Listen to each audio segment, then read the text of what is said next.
Comment ça va YouTube? Les gars, on se retrouve sur une nouvelle vidéo sur ma chaîne. Et non, c'est un prank. Et non les gars, on est bien ici.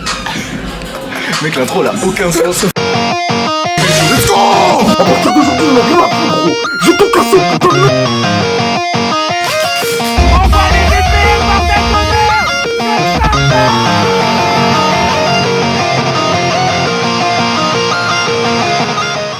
Comment on appelle ça? Collab? Non, feat. Petit feat inattendu. Il m'a dit de faire l'intro. Donc là, on va s'envoyer une grosse séance d'eau. On va s'enculer. Il m'a dit d'aller faire une heure prog parce que t'es en prog. Ouais, je suis en prog, faudra pas dire à mon coach. Donc Damien, si tu regardes cette vidéo, je suis désolé. Je me rétablis de l'épisode diarrhéique que j'ai eu. Parce que les gars, j'ai eu la... Il a la chiasse. La chiasse, sa mère. Plus fort, gros, il a la chiasse, faut le dire. Pendant une semaine, du coup, j'ai pas pu train, j'ai pas pu manger. Mais là, c'est bon, je renvoie aujourd'hui 4000 calories. On va s'envoyer là. On va s'envoyer direct. Je fais le mec grave à l'aise alors que vous. Allez là. Only ladies. Leg day aujourd'hui. Tu fais combien là? De quoi? Toi tu penses que tu vas mettre à combien? De toute façon vas-y, dis-moi en vrai. Mais vas-y mec, moi je pense que je peux mettre un 120 hein. Non mais plus. Ah plus? Ah ouais, excuse-moi. Vas-y, on voit un 130. 130 gros? Ouais. Non, les gars en ce moment ça écoute ça à mort. Mais là on va partir sur un délire. Voilà. À l'ancienne.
Je me fais mode en direct là. Allez gros, t'envoies sans réfléchir.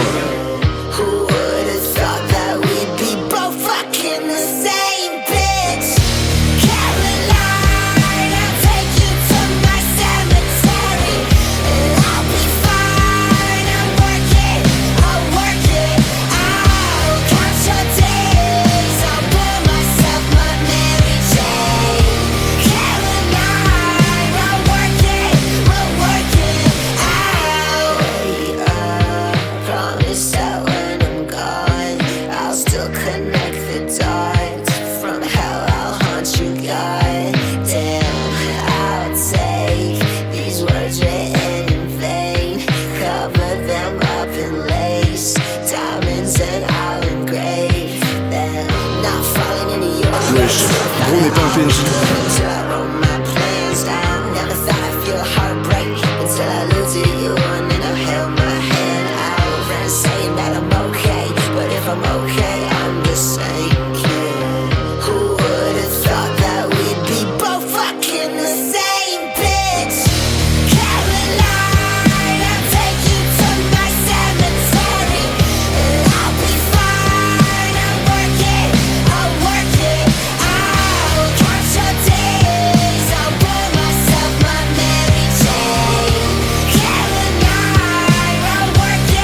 C'est trop léger.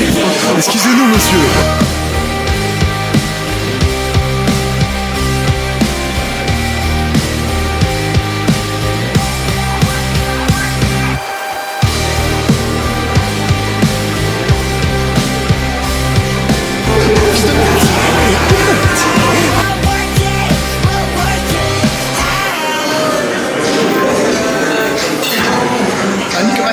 T'as vu la machine elle croit on est faible gros. C'est deux cours là.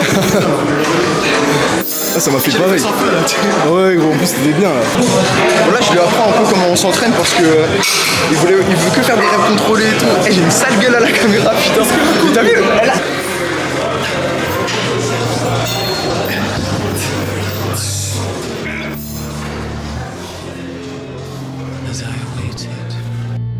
his return. Heed my words. I am Melania, Blade of Mikola.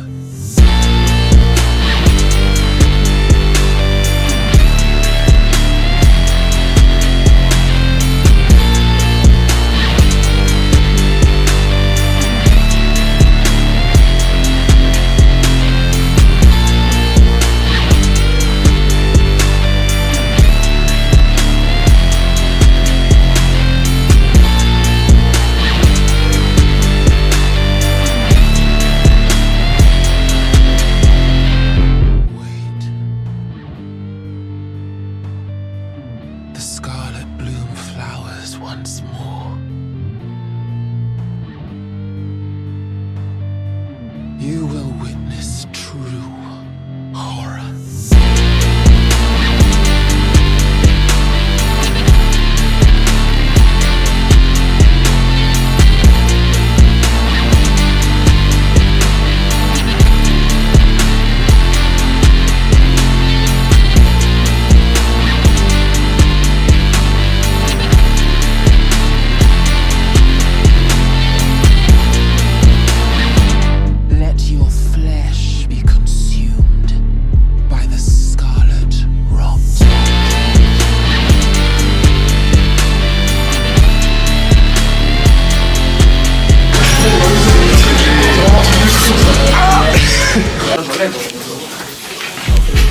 Attends, parce que je galère, hein.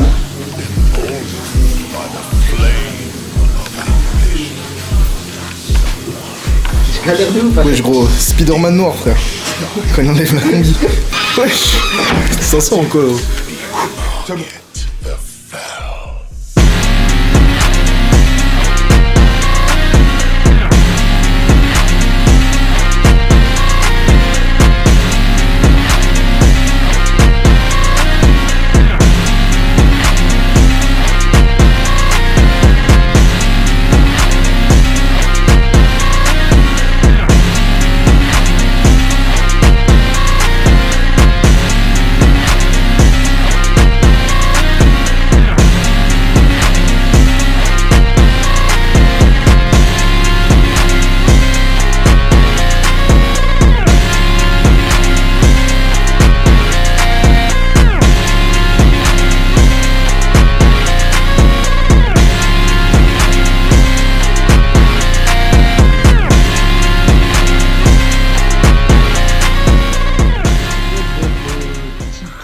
Qui va ouvrir sa première commande Press Divinity, let's go. Il y a 400 balles dans ce sachet, putain, ça troue le cul, ça troue le cul. Ça fait mal au cul. Hein. Ah, le sauvage, voilà, je vais arracher ça comme un string, il met les dents. Oh là là. Beau. Alors, Oh, le ça, cargo, mec. ça c'est à moi. Je te laisse le bonheur de l'ouvrir. Ça c'est quoi? Ça c'est à toi, ça. C'est ton truc C'est du franchement. L dans tous les cas. Voilà, mec. Attends, il y a un problème, gros. Pourquoi, mec? C'est un t-shirt à manches longues. Il sait même plus ce qu'il a pris, ce couillon. Mais non, mec, j'avais pris un sweat. Oh, le bâtard, il s'est trompé. Mais gros, tu m'as dit le nom du truc, c'était ça. Non, mec. Cet homme est heureux. Quel item tu nous rapportes là, mon Oh gars? là là, C'est let's quoi, go. ça? Mec, ça, c'est de la C'est précommande, quoi, mon ça? gars. Bonne jet, mon gars. Ça va, c'est Jet. J'ai demandé une bière sans calories. Là, je les vois, ils me regardent. C'est à la pêche. C'est bien de la pêche, mon grand. Ouais, pas d'alcool ce soir. Qu'est-ce que c'est annoncé? Ça, si ça se trouve, c'est de la vodka. Ah, c'est facile de dire qu'il n'y a pas d'alcool.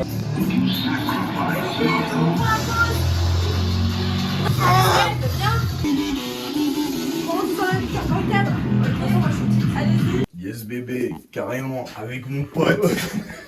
Irlandais, jusqu'au bras, à Casa. Waouh, ça a aucun sens gros, le sens de mes guirlandes. Ça envoie un gros cookie au peanut butter, là, les trucs, mon gars. Vous êtes des morts. Je suis pas mort, gros. Moi, je profite juste de manger un petit cookie, les gars. Profitez de la vie. Oh shit. Mec, tu peux mettre ma viseur. T'en penses quoi du cookie, gros? Il est incroyable. Insane. Dans ta deuxième poche. 1 heure qui m'énerve avec ces lettres. Attends, gros, attends. Les gars, c'est horrible. Je vous jure. Tiens, putain, prends ça, gros. Pause. Vas-y, j'ai envie d'y aller, là, gros. Qu'est-ce que tu fais? Mais non. Retourne pas dans la salle de bain, gros.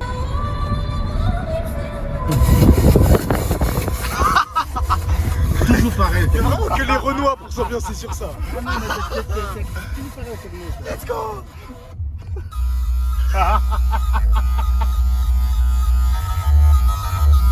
là, c'est bien quand t'es bien bourré.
Aimez les femmes, bordel!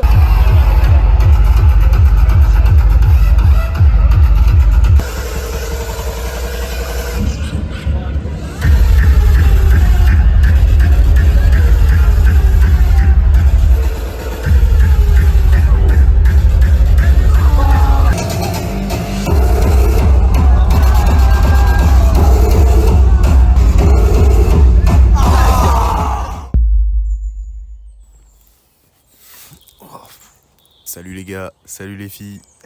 J'étais un peu inactif ce mois-ci. Je suis désolé, mais à la fois je suis pas désolé parce que, encore une fois, comme j'ai dit, je fais des vidéos quand j'en ai l'envie, quand j'en ai le temps. Si j'ai pas envie de filmer, je filme pas. Si j'ai rien d'intéressant à dire, je dis rien. Mais là, j'ai des choses intéressantes à dire. Déjà, je tiens à vous remercier énormément. Vous êtes de plus en plus... Oh, il y a un poisson. Il est incroyable. Vous êtes de plus en plus à me dire que vous appréciez ce que je fais, que ça vous fait du bien. Vous venez même me voir en vrai. Bon, on n'est pas encore une très grande communauté, mais souvent en rave ou même à la salle, il y a certains d'entre vous qui viennent me voir et qui me disent que c'est cool ce que je fais et ça me fait beaucoup de bien. Ça me fait vraiment plaisir de savoir que ce que je fais a un impact. Alors les gars, petite nouveauté. Donc là, vous n'allez pas le voir d'ici, mais je me suis refait tatouer. Amour, ça parle aussi bien de l'amour qu'on a dans les relations amoureuses, donc de cette dédication qu'on peut apporter à une seule personne, mais ça peut aussi parler de l'amour qu'on a dans l'amitié, le fait d'aimer quelqu'un, mais également, et surtout un des plus grands sens pour moi de ce mot, il y a une quote que j'aime beaucoup, qui dit que tout dans le monde existe et a lieu à cause de l'amour, et si ce n'est pas à cause de l'amour, c'est parce qu'il n'y en avait pas assez. Et ça les gars, c'est ultra profond parce que ça veut simplement dire que si nous humains, on s'aimait nous-mêmes, on aimait les autres, on aimait la nature, on aimait la planète, il n'y aurait pas tous ces problèmes, il n'y aurait pas toutes ces divergences. Quand vous aimez quelque chose, vous allez tout faire pour entretenir cette chose. Vous allez faire des sacrifices, vous allez vous ouvrir à d'autres points de vue pour protéger cette chose, et parce qu'à vos yeux, il n'y a rien de plus beau. Et c'est ça les gars, l'amour. On peut être amoureux du sport, on peut être amoureux de sa famille, on peut être amoureux de ses amis, s'aimer soi-même, surtout que je trouve le plus important, et aimer ce que l'on fait et ce que l'on peut faire aux autres. Et art au milieu du torse, qui lui représente vraiment la beauté du corps, tout ce que ce corps va traverser, à l'instar du tatouage. Le corps, c'est exactement le même que quand vous avez 5 ans, et je trouve ça incroyable que ça évolue, qu'à 22 ans, j'ai les mêmes grains de beauté, que j'ai les mêmes cicatrices, que j'ai les mêmes, on va dire, imperfections que ma peau, que quand j'avais 5 ans. Et je trouve ça incroyable que c'est la même chose, ça a traversé tout ce que j'ai vécu, ça a traversé toutes mes mésaventures, toutes mes aventures. Et je trouve ça juste beau, la beauté du corps, et surtout comment on peut réussir avec la muscu par exemple, à transformer son corps. C'est un art pour moi tout simplement. Le sujet que je voulais aborder avec vous les gars, en particulier aujourd'hui, je pense que surtout si vous avez entre 16 et 24 ans, voire même plus pour ceux qui font des cursus plus longs, vous allez pas mal vous reconnaître dans ce que je dis. Je vais juste tac, mettre ça comme ça parce que ça va me taper sur le tatouage, le soleil c'est pas très bon. L'école les gars, que ce soit le lycée, que ce soit les études supérieures, que ce soit les formations, c'est quelque chose par lequel on passe tous dans notre vie, plus ou moins de temps. Pour moi 90% des gens qui vont à l'école aujourd'hui, à l'époque ça devait être différent, se sentent perdus. Dès le lycée les gars, je sais pas si vous vous rendez compte, il y a déjà des spécialités, des filières. Je trouve que à 16 piges, t'es beaucoup trop jeune pour savoir ce que tu vas faire plus tard, surtout que justement c'est vers la vingtaine que tu commences à vraiment avoir des ambitions, tes propres projets et ta propre manière d'évoluer. Évidemment ça peut arriver plus ou moins tôt selon les personnes. Il est totalement normal que à la vingtaine, 90% des gens soient complètement largués, soit se retrouvent dans des formations qu'ils n'aiment pas, soit se retrouvent dans des formations qu'ils ne comprennent pas, soit ils se retrouvent dans des formations où ils se rendent compte qu'ils se sont trompés. Malheureusement ça arrive, la réorientation existe, sauf que encore une fois quand tu te réorientes, t'es tellement pris par le je vais perdre mon temps, je perds mon année, je sais pas où je dois aller, est-ce que je vais devoir déménager, je sais pas dans quelle école aller, le privé, le public, etc. Bref, c'est un bordel monstre. J'ai pas envie de passer pour le gars anti-système qui casse les couilles. Attends, parce qu'il y a des gens à côté de moi.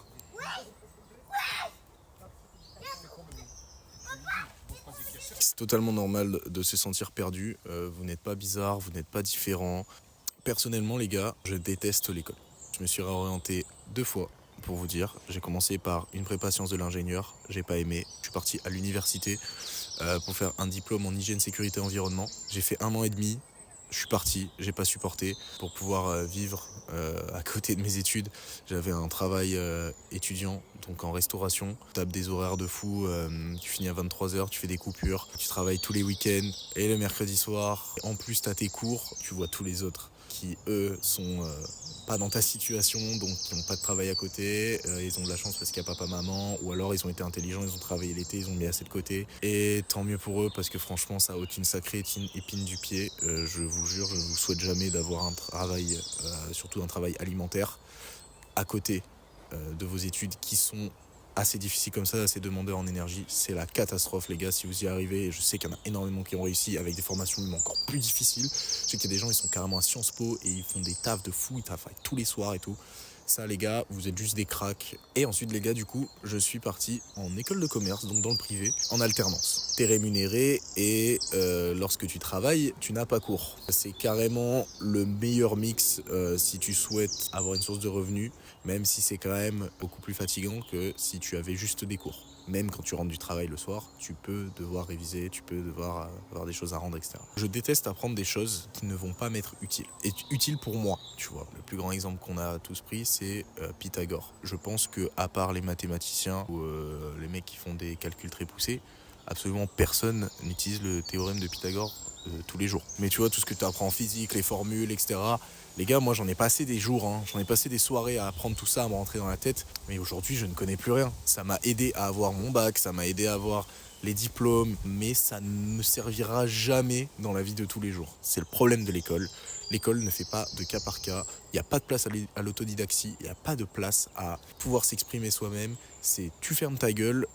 C'est comme ça qu'on fait et c'est tout. Voilà, c'est comme ça. C'est juste utile pour avoir le diplôme et le diplôme est juste utile pour pouvoir travailler et dire que tu sais faire ça.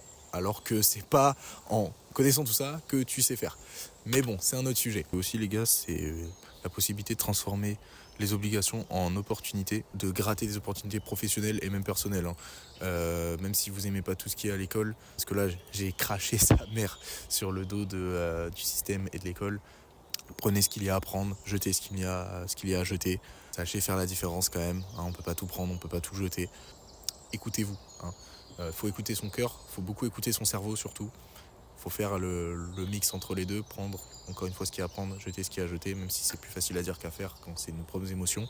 Mais ça les gars, c'est un des trucs les plus importants. Dans ma vie, j'ai pas 0 regret, j'ai un seul regret.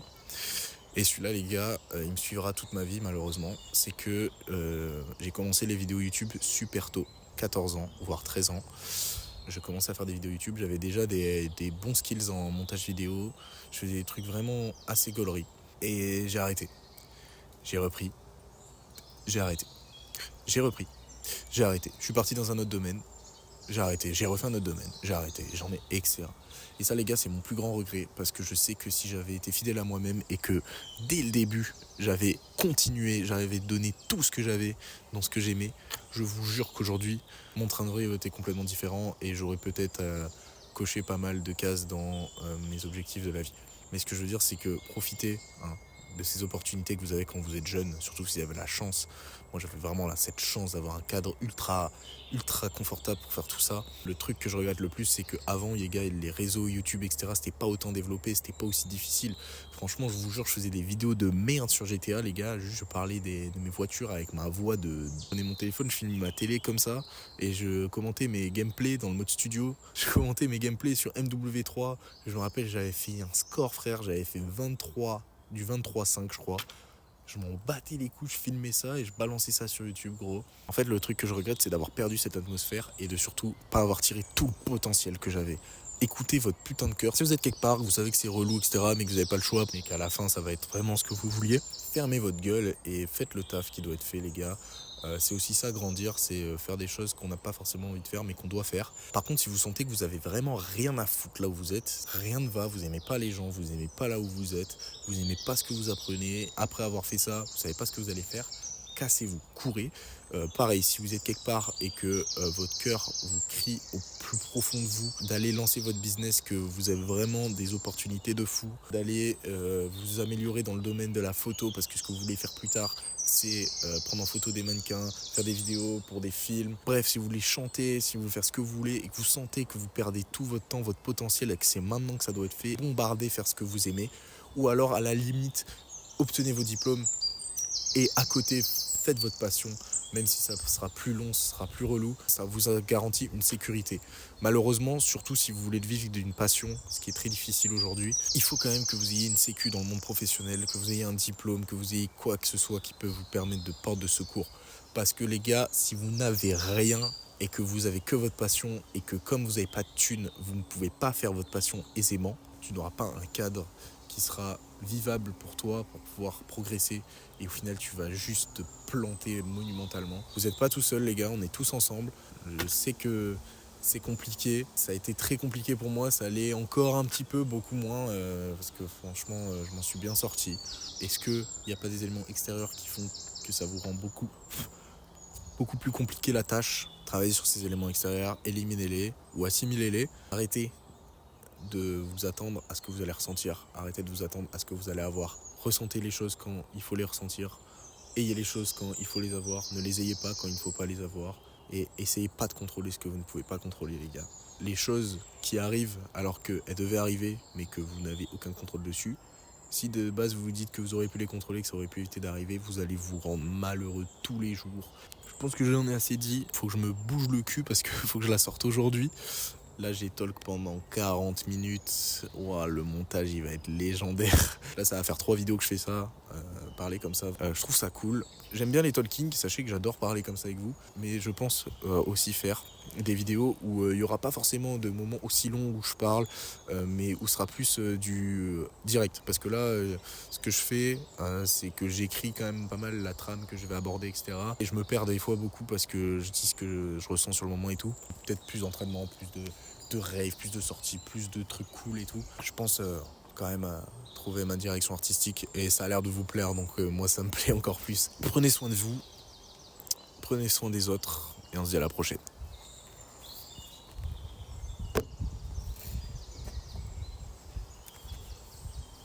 Mal au cul frère.